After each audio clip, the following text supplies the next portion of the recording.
Bet365 sponsors the 59th Minute FPL podcast, and they stream over 150,000 live sporting events every year, connecting you to every game that matters. Bet365 offers a wide range of markets, including first, last or anytime goal scorers. Download the app and see for yourself why it's the world's favourite online betting company.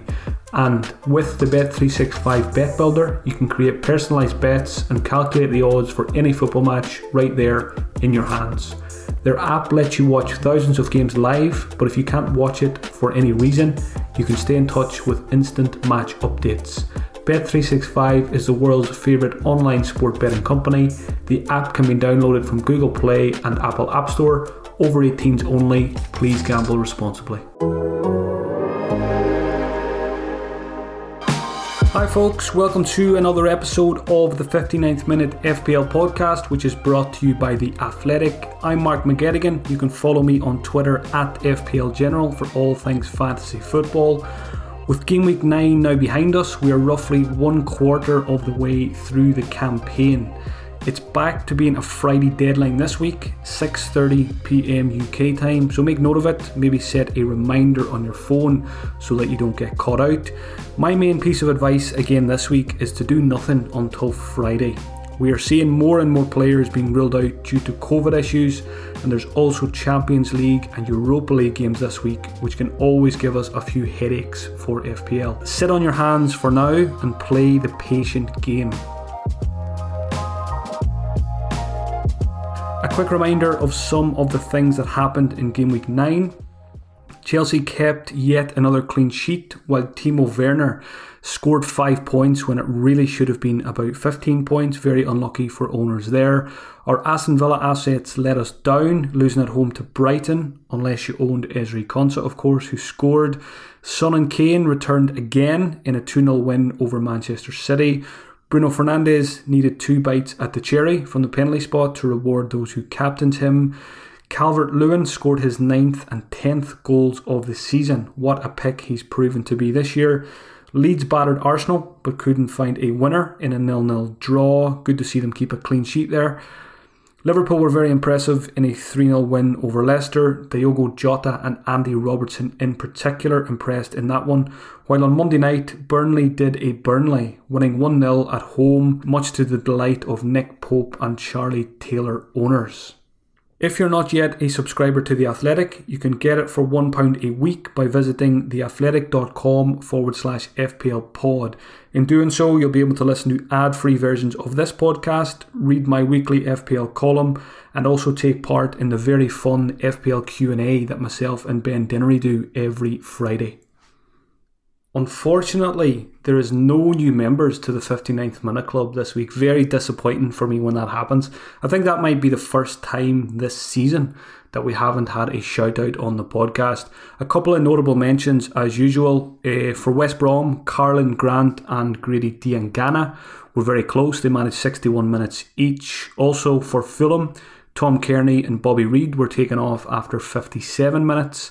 And for Leicester, Harvey Barnes just about managed 61 minutes. So Barnes, he didn't start the previous game. I think he got 18 minutes in that one. And then he only got 61 minutes in this one.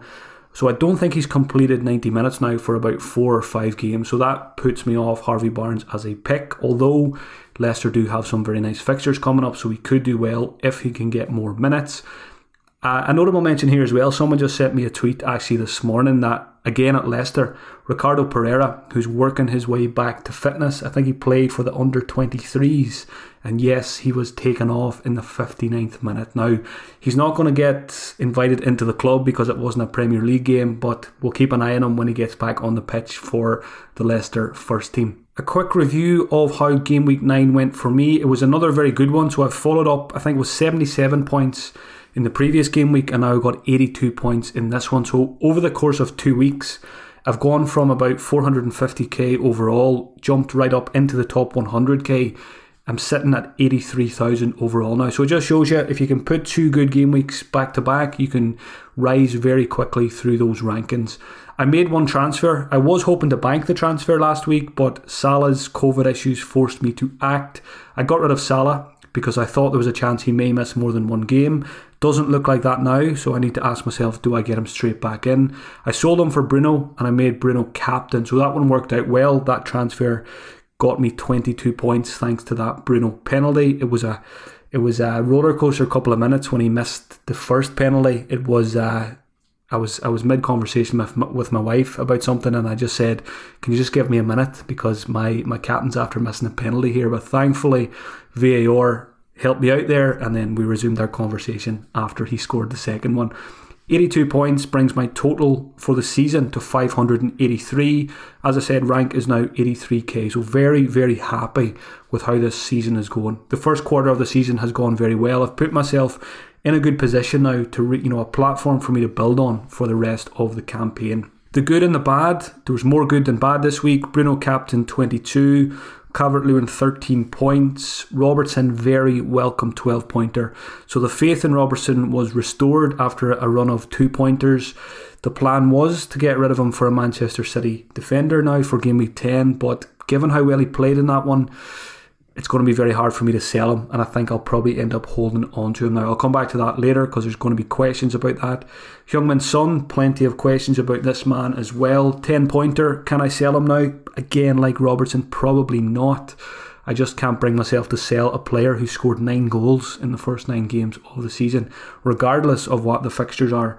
Chilwell, nice signing a couple of weeks ago, another 7-pointer. Charlie Taylor topped off my game week with a clean sheet and a bonus point, and Harry Kane got a 4-pointer, which is not great. The yellow card was disappointing, but I always say 4 points is a lot better than a 2-pointer. The bad, the usual suspects here are in Ramsdale. I think it's a serious achievement to be in the top 100k, having owned Ramsdale all season, because I've effectively been playing with 10 players every week. I don't even know if he's broken the 20-point barrier this season. In hindsight, I should have got rid of him a long time ago, but wanting to focus my transfers in attack and midfield and attack most weeks, he survives, and he's probably going to survive now until I wildcard. James Rodriguez, disappointing again, just 2 points, taken off early as well. He's really starting to frustrate me now, watching Everton games. James, he drops quite deep, tends to play the pass to the guy who makes the assist. He's quite lazy as well, so when Everton are under the cosh, he's always at risk of being substituted. So James is on a short leash at the moment. He may survive this week, but I don't think he'll be in my team for very much longer. I think there's better options at the moment around the same price. The Aston Villa guys disappointing as well. Grealish 1 point, Watkins 2 points. That doesn't bother me too much though, because they've still got very good fixtures. Watkins was very frustrating because Villa were awarded that penalty right at the end of the game.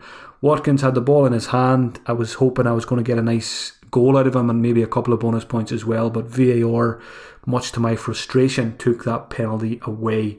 So yeah, overall, another very good game week, so hopefully I can keep the momentum going now and keep climbing. I mentioned on last week's podcast, my initial plan for this week was going to be a -4 to get Kevin De Bruyne. So what it would have been was sell Robertson and sell Son and get a Manchester City defender, most likely Diaz, and get KDB. But I'm really not so sure now. Like I've mentioned, how can I sell Robertson after what he's done for me this week? And also, how can I sell Son when he's one of the most informed players in the game this season? And one of my favourite FPL players as well, for that matter. So I think I'm going to end up keeping both of those guys. So if I want to get De Bruyne back, or if I want to get Salla back, I'm going to have to find another way to do so, which I'll talk more about when it comes to my transfers at the end of the podcast. The Watchlist update is a pretty brief one this week. It's probably the first time this season that I haven't removed any players from my watchlist. Those that are already on it, I didn't see any reason to remove any of them this week. Quite a few of them did well. The likes of Lamptey is suspended now, but I still think he's a good option when he comes back. Antonio is on my watchlist. He's still injured, but again, once he's fit again, I think he's a good option as well. So the only changes this week were 3 additions. So first of all, Mohamed Salah. As soon as I sold him for Bruno, I added him straight back to my watch list, because as soon as he's back available, which could well be game week 10, he's going to be back in my thoughts. Salah has dropped to 12.2 million now, so the fact that he's dropped means I can actually make a direct reversal of the transfer I made last week. I've got 0.0 million to do so, but I could do Bruno Fernandes out, Salla back in this week, and maybe captain Salla against Brighton if it looks like he's going to play. So it's good to have that option available to me, as well as 5 or 6 other options, which I'll talk about later as well. So Salla is back in my thoughts immediately. Richarlison at Everton, 7.8 million, is another player added to the watch list. He should have scored more than the 5 points that he did against Fulham. He looked pretty good on his return from suspension. I don't actually mind the Calvert-Lewin Richarlison double up, because at this stage most engaged managers have Calvert-Lewin, so we're not really gaining with him unless we captain him. So I like the idea of maybe getting Richarlison in alongside him when Everton have some good fixtures. I think Richarlison, he's under 5% owned, so he's a big differential. If you're looking for a new striker, even if you have Calvert-Lewin already, don't rule out going for the Everton forward double up. I would rather own Richarlison now alongside Calvert-Lewin rather than James Rodriguez. The final player added this week, Stuart Dallas. Pretty sure I removed him from the watch list last week because Leeds were conceded so many goals. Good to see them getting the clean sheet against Arsenal. What I like about Dallas is he's playing in midfield a lot now. So Alioski has been playing at left back, which has allowed Dallas to move into midfield. Now, when Ayling went off injured, Dallas did move to right back. So he's a very versatile player, which I think makes him a good fantasy pick, because Bielsa can play him in almost any position across midfield or defence. So there's always a good chance that he will keep his place in the starting 11. So Dallas, he almost scored against Arsenal. Leno made a very good save to deny him. So that again shows us what he can offer as an out of position player. Listeners, you love football, that's obvious, and I'm going to make a sweeping generalisation here and say that you love your beer too. And that's why we're delighted, therefore, to have partnered up with BrewDog, who are now officially the #1 craft beer brand in Europe. BrewDog are the people behind the Punk IPA, Elvis Juice and Dead Pony Club beers, and over the past few months they've created a BrewDog hand sanitizer when the country was running short, and they've launched the very delicious Barnard Castle I-Test beer and their Lockdown Lager, which is designed to be enjoyed in the shower but won't do anything to make your locks any more luscious. Now, you don't need me to tell you that the pubs and bars are all closed right now, but the good news is that the BrewDog online shop delivers nationwide and has all the BrewDog beers, ciders, spirits and gifts, as well as their full range of alcohol-free beers. Because you listen to this podcast, BrewDog want to give you up to 25% off everything in their store as a Black Friday treat, and they'll even chuck in free delivery too when you fill a box full of BrewDog goodness. All you have to do is head to brewdog.com/theathletic and make your selection. So that's up to 25% off everything and free shipping when you fill a box at brewdog.com/theathletic. That's brewdog.com/theathletic. Moving on now to the questions from Twitter. A new record of replies. Was over 150 questions asked in the last 12 hours. So as always, I've picked out the main ones.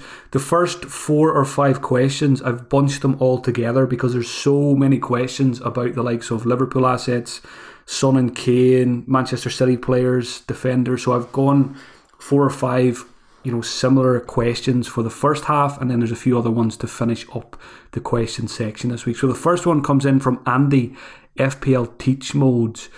What's the bigger priority this week, getting KDB or Vardy? So Andy says he can get either of them for a free transfer. Now, looking at fixtures, first of all, if you look at Manchester City and KDB, they've got Burnley, Fulham, Manchester United and West Brom, so very, very good fixtures. 3 out of 4 very good fixtures there at least. They'll probably beat Manchester United as well. When you look at Vardy, fixtures, Fulham, Sheffield United, Brighton, Everton, very, very good fixtures as well there. So I can see why it's a tough one, whether you want to go KDB or Vardy. And I think a big part of this decision, and this goes for, you could throw Salla into the mix here as well. It goes for, and probably Bruno for that matter, it's captaincy. What I did last week before Gameweek 9, I sat down. I think it's a good idea for everyone to do, and it's an idea I got from the excellent FPL Black Box podcast and YouTube video that's been going this season. Is make yourself a captaincy matrix. So look, we're in Gameweek 10 now. Maybe go Gameweek 10 to 15. Go through each game week. Look at all the fixtures. Write down who you think is the best captain in Game Week 10, who do you think is the best captain in Game Week 11, and so on. And maybe pick out 2 or 3. So who's the best option Game Week 10, who's the next best option Game Week 10, and see how the aim is to have the best captaincy option in your opinion as often as possible, and that will dictate then what you do with your transfers. So when I did that last week before game week 9, KDB came out on top for 4 or 5 weeks out of the next 6 or 7 weeks. So that's why I was prioritising getting him in this week to captain him. But I think it's not as clear cut now, because Manchester City, they're not the Man City they were in previous seasons. I think they've scored 10 goals in 8 games. They just don't look great when you watch them either. So even with the good fixtures coming up, are we going to see them score 3, 4, 5 goals a game? I would say probably not, given what I've seen so far this season. On the flip side, you've got Jamie Vardy, who's having a very good season. When you boil it down, when you simplify it as well, look at this season so far. How many points does KDB have? He's got 29. How many points has Jamie Vardy got? He's got 61. He's got more than double of what KDB has got this season. So in this scenario, I think now I'd probably lean towards getting Vardy instead of KDB if it's a straight shootout, and I would be quite happy to captain Vardy in those fixtures, or at least in some of them. Fulham for sure this week. And maybe even against Sheffield United and Brighton as well. I think he's a very good option. So if I had to pick just one of those this week, I think I would lean towards Jamie Vardy. I think what we've got to do with Man City is, I think we've got to forget what they've done in previous seasons and try and look at them, with tunnel vision just on this season. I think it's the same for Spurs as well. Kane and Son are doing fantastically well. Spurs are sitting top of the league, I think. So why should we be selling very good assets from a very good team this season who have been very, very consistent? KDB, the likes of Sterling, Mahrez, these guys, they're just not cutting it at the moment. So do we need to jump in right away, more in hope than expectation, or can we just wait a little bit longer to see if they do improve? So that's the way I'm leaning now. I'm leaning towards maybe not getting KDB now, and just giving City another game or two to see if they do improve against the likes of Burnley and Fulham. Yes, you can miss points by doing that as well, but for me, I'm leaning towards sticking to the guys who have been doing well for me, the likes of Son, the likes of Kane. I don't really see any reason to sell them. So going back to Andy's question, KDB or Vardy this week, I think I would go Vardy, because I think Leicester have looked better than City this season. Vardy's probably looked better than KDB, even though Vardy is very dependent on penalties. With those fixtures coming up, I would fancy him to get a few from open play as well. Next question came in from Nickelodeon. Nickelodeon says he's got the same problem as me, whether to remove Son for KDB, as he's the only realistic option I have to replace. So yeah, this is classic form versus fixtures, which I'll come back to later because there's a form versus fixtures question. The way I'm looking at, I was going to get rid of Son for KDB this week. The way I'm looking at it now is there's no way I want to sell Son. When I take a step back, look at what he's done this season and look at how Spurs are performing. This, people are saying Spurs are not title contenders. Mourinho will definitely be thinking that, quietly, that they definitely are this season.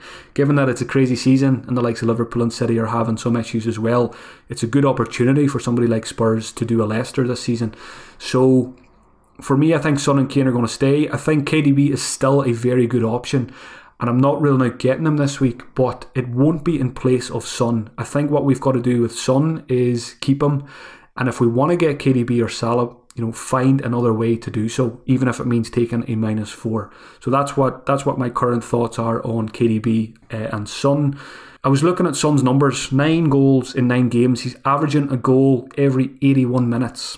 How many goals has KDB scored this season? 1. Yes, he's played less games and less minutes, but Son's a goal scorer. KDB, you're relying more so on those assists. So would I rather have a goal scorer or an assister? I think it's got to be a goal scorer. So that is, again, everything's telling me to keep Son, which I'm going to do this week. Question from Sacred Silence: what are my thoughts on going with Manchester City defenders, a Manchester City defensive double up instead of their attacking assets? So yeah, I think KDB is the best attacker to own for Manchester City. I don't think you need to double up. So do I like the defensive double up? Absolutely yes. I think they've been much better defensively in recent weeks. Yes, they conceded twice against Spurs, but I wouldn't worry about that one too much. Always going to be a tough fixture there with the likes of Kane and Son on the counter-attack. I like Diaz probably as my number 1 pick from the City defence because he's the safest, but I like adding another one in alongside him. Maybe go for Cancelo as well. So yeah, if I was on, let's say I was on a wildcard this week and I was forced to buy 3 City players, I think we'll go KDB, number 1. I'll go Diaz number 2. And I'd probably throw Cancelo in number 3 and bank on City keeping quite a few clean sheets over the coming week. So yes, I do like that idea. FPL Dave, again on Manchester City. Should those without City players look to target them? Dave mentions KDB and Sterling for the turn in fixtures despite the disappointing amount of goals they've scored this season. So yeah, like I said, I think it's 10 goals in 8 Premier League matches. They've scored 10 in 8. We're used to City scoring 10 in 2, never mind 10 in 8. So I think we've got to take this season in isolation. And at the moment, City don't look good. And Pep keeps saying it after the games as well. He keeps mentioning the fact that we're struggling to score goals. So there's serious issues there in attack for City, which puts me off them. Now, City play Burnley this weekend.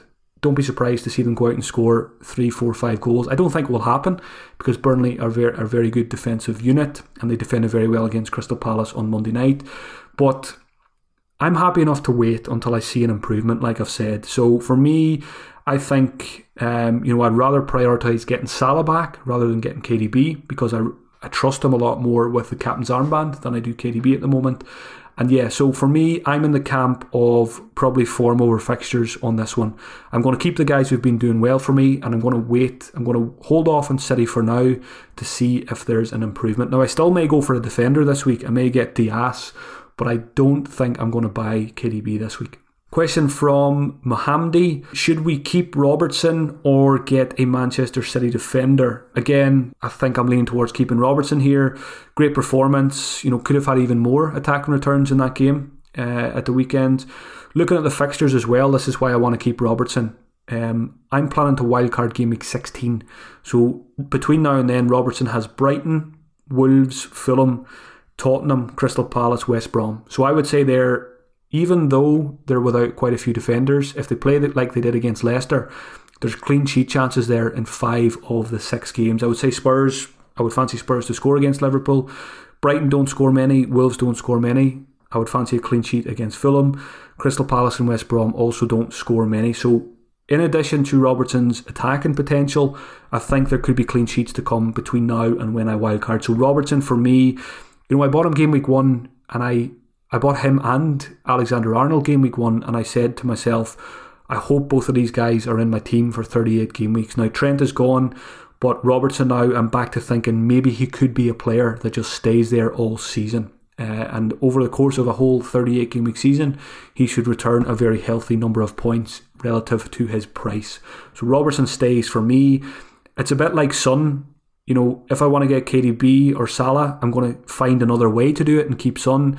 Likewise with a Manchester City defender, I think it's a good time to get a Man City defender, but for me it will be getting one to add in alongside Robertson rather than to replace Robertson. Question from Toby.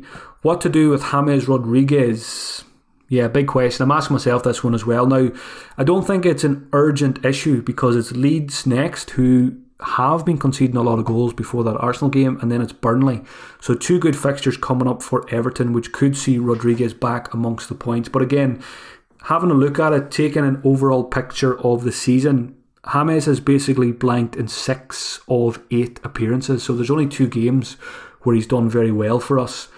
In that position in midfield, quite simply, I would rather upgrade James to someone who I've mentioned already, or similar prices. I would rather own Grealish if you don't have him, Ziyech if you don't have him, or Jota at Liverpool now I think is a very, very exciting option, who I think will continue to get starts. Maybe not every week, but I think he's playing too well at the moment for Klopp to leave him out. So I like Jota, I like Ziyech, and I like Grealish in place of James Rodriguez. Like I mentioned, Richarlison I think is the best pick now at Everton after Calvert-Lewin. So for me, I mentioned finding another way to get Salla or KDB this week. Maybe James would be my route, so I could sell James, but that would probably mean I would have to sell Kane as well, which I don't mind too much. I'm pretty set on keeping Son, but I'm not tied to Harry Kane at the moment because I do like 3 cheap strikers and having more cash in midfield. So that is something I may do this week. I may take a -4, get rid of James for Salla or KDB, most likely Salla. and then get rid of Kane for someone like Bamford. I probably have enough cash for Richarlison if I fancy the double up. Again, I'll come back to that in the transfer section at the end of the podcast. So James, for me, he won't be in my team for much longer. Question from Matt Gilbert: form or fixtures? Question mark. Keeps it simple. He wasn't the only person to ask this because it's a classic stage of the season. You know, we've got Spurs players.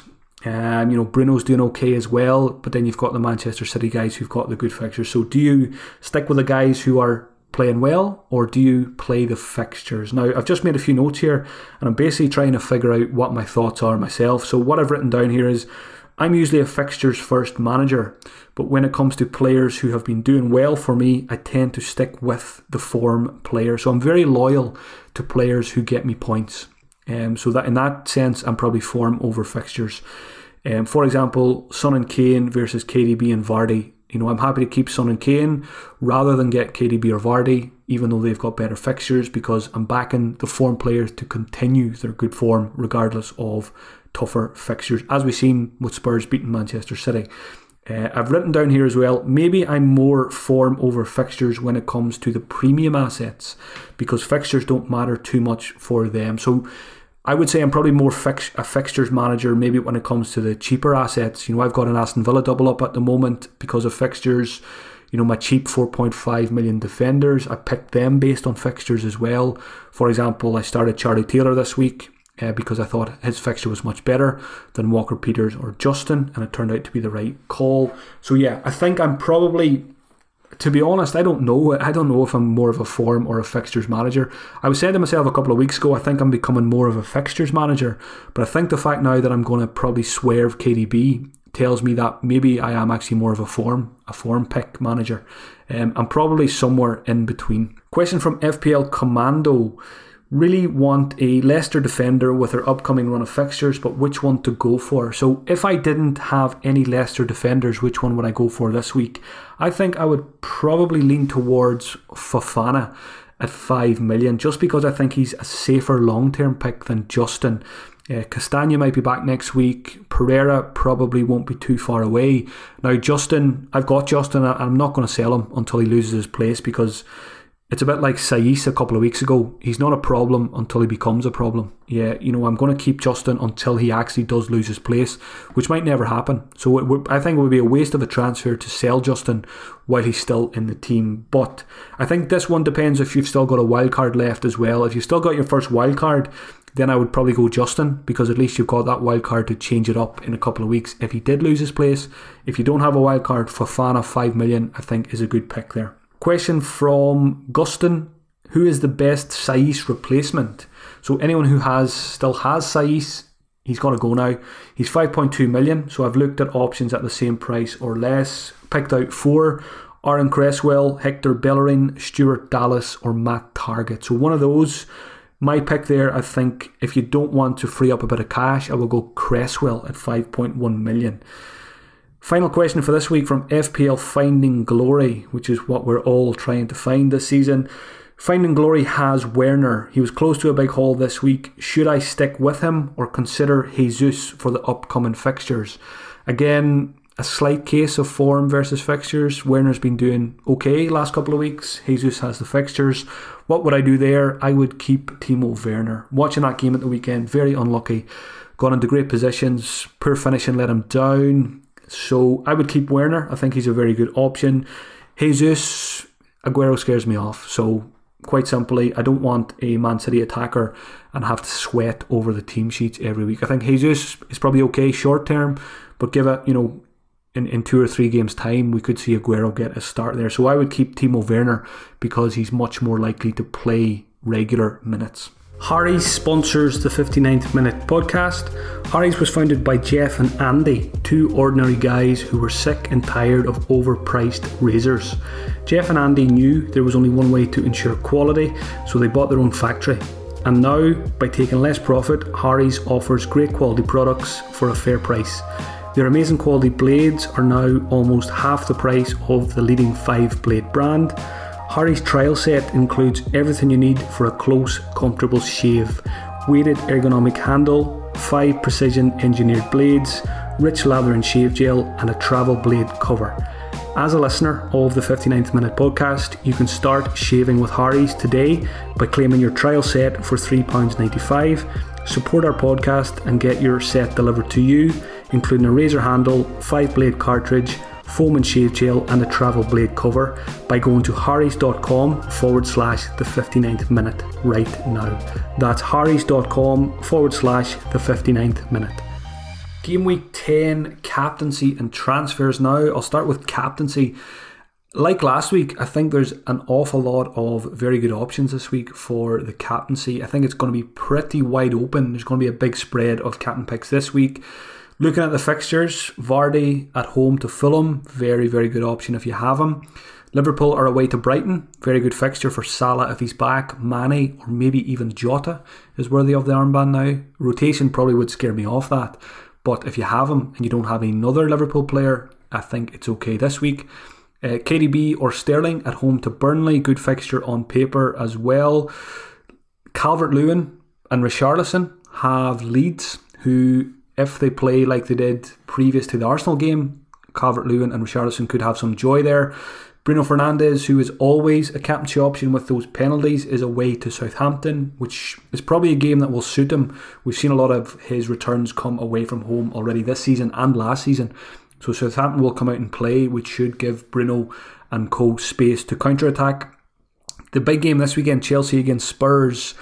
I think with all the other options I just mentioned, I would probably swerve this one for captaincy. You know, Werner's an option, Son and Kane are always options as well.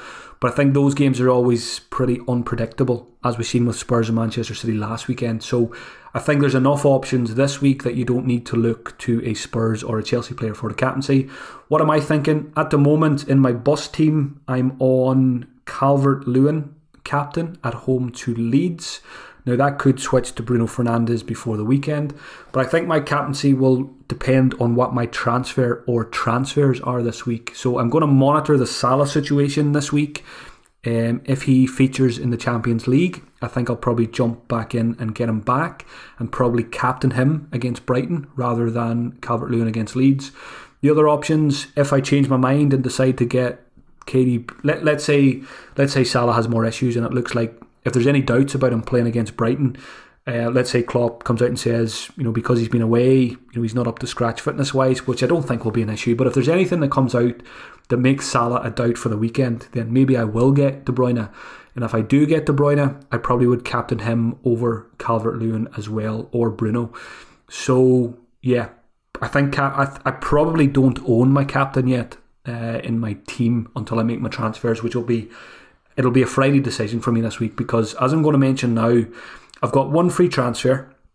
I've mentioned I think I'm going to keep Son and Robertson, so I won't be doing my original plan of -4 Diaz and KDB. And I started noting down a couple of options I've got for transfers this week, and I ended up having 6 different options, and there's probably more as well.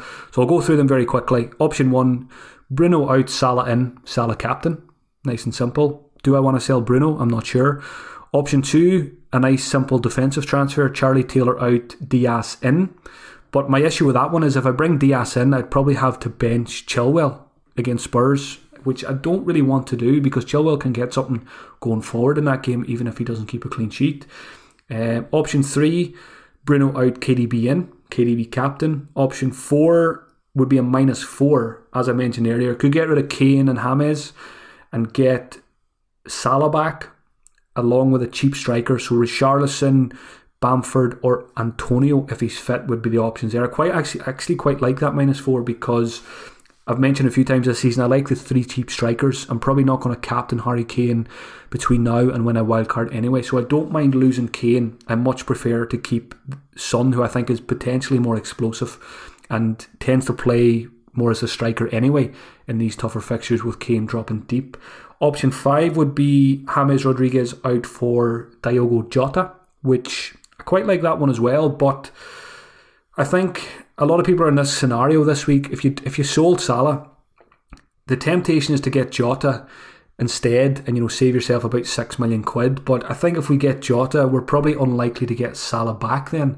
So it's a bit risky because you're probably missing out on a very strong captaincy candidate in Salla. So that probably scares me off Jota a little bit, as well as the rotation worry is if I get Jota, I feel like I'm going to try and be too clever and probably miss out on Salla as a strong captaincy option. So I don't think I'll do that one unless something happened to Mane, Salla or Firmino this week, and then Jota would be probably a very good option even as a captain.